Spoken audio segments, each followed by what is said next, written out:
Ang pagbabagong pag-asa, ang walang tigil na paglalakbay, ng ating mahal na inang Reynang Maria Helen Abdurrahjak. Ang pagbabago, ay palaging isang hindi may iwasang puwersa, na humuhubog na kung saan patungo, ang sangkatauhan. Habang nakatayo tayo sa pag-ulan, ng isang pandaigdigang pagbabagong anyo, ang isang babae ay nakatayo, bilang isang gabay na ilaw, si Queen Maria Helen Abdurrahjak, kilala bilang Queen of Finance. Siya ay lumitaw bilang isang revolusyonaryong pinuno, sa gitna ng masalimuot na panahon, nanguna sa mga hindi pa naganap, na mga reforma na may biyaya, pagpapasya, at isang hindi pangkaraniwang pangako, sa sangkatauhan. Ang pagpapahayag ng global shutdown, noong ika-10 ng Agosto sa taong 2024, nasaksihan ng buong mundo, ang isang bagong panahon, habang nagsimula, ang pandaigdigang pagsara, ng lahat ng sistema ng pagbabangko, inihayag ng World Bank Sovereign Queen International, sa pakikipagtulungan, sa United Nations Lupasag Empire Treasury, at iba pang pandaigdigang pinansyal, na mga nilalang. Ang makasaysayang kaganapang ito, ay minarkahan ang pagbawi, at pagbawi ng kayamanan, at pag-aari ng mundo, sa kanyang orihinal na mapagkukunan ng pinagmulan. Ang matapang na inisyatibo na ito, ay hindi isang paglipat ng pagkawasak, ngunit ng pagpapanumbalik. Ang hakbang na ito ay hindi sirain, bagkus ito ay upang maibalik ang mapagkukunan sa ating mundo, sa kanilang nararapat na pinagmulan. Tinitiyak na magsisilbi sila, sa kolektibong kabutihan ng sangkatauhan, kaysa sa ibang pagpilian. Binigyang diin ng proklamasyon ng ating reyna, na ang pag-shutdown na ito, kahit na nakakagambala, ay isang kinakailangang hakbang, patungo sa isang mas pantay, at banal na sistema ng pamamahala. Ang pagtagumpayan ng kaguluhan sa pangitain. Ang mga implikasyon, ng pandaigdigang pag-shutdown, ay umaabot ng higit pa sa pagbabangko. Ang mga kagamitan, transportasyon, at mga sistema ng komunikasyon, ay maaaring harapin ang pansamantalang paghinto. Gayunpaman, sa gitna ng maliwanag na kaguluhan, ang pamunuan ni Queen Helen ay nagliliwanag ng lakas at pag-asa. Tiniyak niya sa mundo na ang mga pagbabagong ito ay hindi ang wakas, ngunit isang malalim na bagong simula. Ang kanyang mensahe sa mga gobyerno at sa mga mamamayan ay malinaw, umangkop sa bagong modelo ng pamamahala ng banal o pagkabulok sa peligro. Ang pangitain ni Queen Helen ay nakaugat sa paniniwala na ang sangkatauhan ay dapat lumampas sa madilim na legasya ng nakaraan. Ang pagsasamantala at pagmamanipula ng mga puwersa ng mga masasama ay sumulpot sa mundo, sa kawalan ng pag-asa, sa loob ng maraming siglo. Sa pamamagitan ng kanyang mga inisyatibo, ang ating reyna ay hindi nagbabago, sa kanyang pagsusumikap, na buwagin ang mga sistemang ito, ng kontrol at mag-usisa, sa isang panahon ng kaliwanagan, at katotohanan, kasama ang kanyang asawang si Raja King Mamay Abdurrahjak, na nagtatrabaho bilang isa, na nagpapatunay, sa pinakamataas na kabutihan ng sangkatauhan. Ginagawang tama ang mga pagkakamali. Ang pamana ng Lupasag Empire, sa gitna ng misyon ni Queen Helen, ay ang muling pagkabuhay ng imperyo ng Lupasag, isang sibilisasyon ng malalim na karunungan at kasaganaan, kilala bilang mga tagapag-alaga ng mga ninuno ng yaman ng lupa. Ang imperyo ng Lupasag ay gumaganap ng isang tahimik, ngunit mayroong mahalagang tungkulin sa paghubog ng kapalaran ng sangkatauhan. Ang kanilang pamana, malalim na konektado sa sinaunang lupain ng Lemuria o Mo, ay humahawak ng mga susi sa espiritual at pinansyal na pag-usbong ng mundo, at ngayon ay bumalik sa online.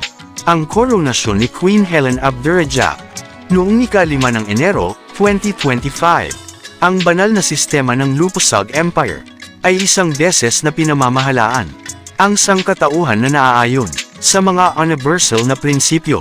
Sa paglipas ng milenya, ang sistemang ito ay malubhang pinigilan sa pamamagitan ng paulit-ulit na mga digmaan, ang mga katiwalian ng gobyerno na nagdudulot ng kawalan ng timbang sa lipunan na nagreresulta sa pagdurusa ng tao. Sa kabila nito, ang alab ng pagkadivino ay hindi kailanman naglalaho. Sa ilalim ng pamumuno ni Queen Helen, ang impluwensya ng imperyo ay napagharian, nabawi, ang nararapat na lugar nito, bilang isang palatandaan ng soberanya at kabutihan, ang pagkakaroon ng mga tagapagbantay ng karunungan na dinaluhan ng ating mga lolo na sina Ama Ali, Lolo Aksadam, Lolo Adredam, at Lolo Aram. Ang Quintal Financial System, isang bagong liwayway sa ekonomiya. Ang isa sa mga nakamit ni Majesty Queen Helen ay ang pagpapakilala ng Quintal Financial System, QE329 at QE369. Ang revolusyonaryong balangkas na ito ay nagpapatakbo sa mga prinsipyo ng soberanya at pagka-Diyos, na tinitiyak na ang mga transaksyon sa pananalapi ay nakahanay sa pinakamataas na kabutihan, hindi tulad ng mga tradisyonal na sistema na madalas na nagpapatuloy ng hindi pagkakapantay-pantay. Ang Quintal na sistema ng pananalapi ay sumasaklaw sa pagiging patas, transparency, at pagpapanatili. Ang bagong sistema ay kumakatawan sa higit pa sa reformang pang-ekonomiya. Ito ay isang modelong pagbabago. Hinahamon nito ang sangkatauhan na muling pag-isipan ang kaugnayan nito sa kayamanan at kasaganaan, at upang humikayat ng pagtitiwala.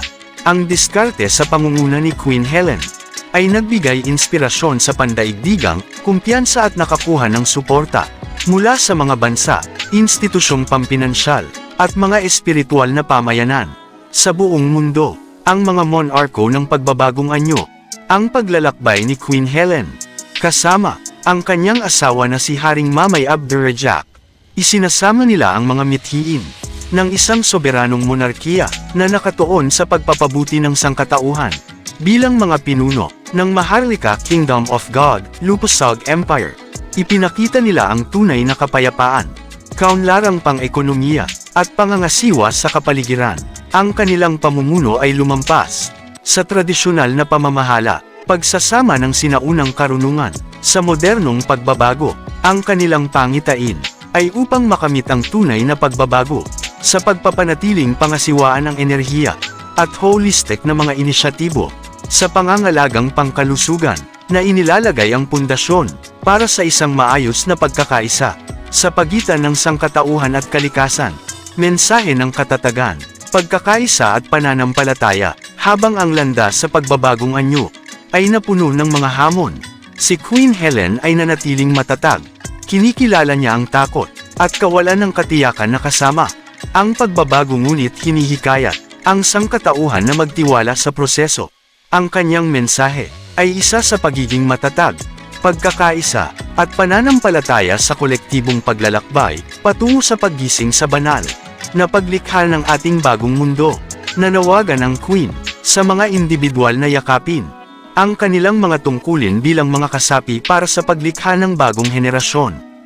Binibigyang diin niya ang kahalagahan ng mga espiritual na kasanayan tulad ng meditasyon at mga panalangin tungo sa pagbabago sa pamamagitan ng pagsunod sa kabutihan. Ang sangkatauhan ay maaaring pagtagumpayan ang mga labi ng kadiliman at hakbang sa banal na potensyal nito. Ang plano tungo sa Golden Age o ginintoang panahon. Ang pangitain ni Queen Helen ay lampas sa agarang mga reforma. Ang kanyang plano sa Golden Age ay sumasaklaw sa mga komprehensibong inisyatibo sa iba't ibang mga territorial, kapayapaan at seguridad, pagtatatag ng mga blueprint para sa paglutas ng mga suliranin at pandaigdigang kooperasyon, pagpapalakas ng ekonomiya, pagtaguyod ng pantay na pamamahagi ng kayamanan at napapanatiling pag-unlad, edukasyon at kamalayan, pagpapalakas ng isang kultura ng panghabang buhay na pag-aaral, at universal spiritual na pagpapasigla, pagpapanambalik ng kapaligiran, paggawa ng renewable energy and conservation efforts, muling pag-usbong ng kultura, muling nabuhay ang mayamang pamana at tradisyon ng Lupusag Empire, habang tinutugunan ang kaugnayan nito sa mga katutubong tribo, at pinarangalan ang mga komplikadong linya ng dugo na konektado sa mga uri ng multikultural sa buong mundo. Ang mga inisyatibong ito ay idinisenyo upang itaas ang sangkatauhan at lumikha ng isang hinaharap kung saan maaaring umunlad ang lahat ng mga nilalang. Ang pamunuan ni Queen Helen ay nagsisilbing paalala na kahit na ang pinaka-nakakatakot na mga hamon ay maaaring pagtagumpayan ng pangitain, pagpapasya, kooperasyon, at pakikiramay, isang tawag sa aksyon, habang nakatayo tayo sa mahalagang sandali, na ito sa kasaysayan, ang panawagan ni Queen Helen, na kumikilos ng may kagyat, at pag-asa, inaanyayahan niya ang mga gobyerno, organisasyon, at mga individual, na sumali sa kanya sa kasapi, ng isang mundo na nakaugat, sa mga prinsipyo ng banal. Ang pagbabagong anyo, ay maaaring hindi madali, ngunit ito ay isang paglalakbay, na nagkakahalaga ng pagsasagawa. Ang kanyang pamumuno, ay nagpapakita ng kapangyarihan, ng pagiging matatag at optimismo, sa harap ng kahirapan, sa pamamagitan ng pagyakap, sa pagbabago at pakikipagtulungan. Ang sangkatauhan ay maaaring lumampas sa mga limitasyon nito, at mapagtanto ang pinakamataas na potensyal nito, ang walang tigil na paniniwala ng Queen sa kabutihan ng sangkatauhan, ay nagsisilbing inspirasyon sa lahat na naghahanap ng mas maliwanag na hinaharap. Si Queen Maria Helen Abdurrahman ay nakatayo bilang isang testamento sa lakas ng espiritu ng tao at ang pagbabago ng kapangyarihan ng pamunuan ng pangitain. Ang kanyang paglalakbay ay isang inspirasyon ng pag-asa na nagpapaliwanag ng landas patungo sa isang bagong panahon ng kapayapaan, kasaganaan, at paliwanag. Habang naglalakbay sa mga hamon ng ating oras, ang kanyang pamana ay nagpapaalala sa atin na may kakayahang lumikha ng isang mundo na sumasalamin sa banal na kakanyahan, sa loob nating lahat, sa mga salita ni Queen Helen mismo, na magtiwala sa proseso, nakahanay sa banal na liwanag, at alam na magkasama, nagtatayo tayo ng isang hinaharap, na kung saan ang pag-ibig, katotohanan, at kasaganaan ay naghahari ng kataas-taasan. Mega love shoutout po sa lahat ng mga nagkokomento ng positibo. Maraming salamat po sa inyong pagsubaybay. Maraming salamat po sa inyong pagmamahal at pagsuporta sa ating mahal na Haring Roger Mamay. At sa ating mahal na inang Reynang Helen Abdurrahman Elizabeth III. Please like the video to support, at inyong i-share sa inyong social media communities. At kindly subscribe kung kayo po ay bago sa aking YouTube channel. God bless.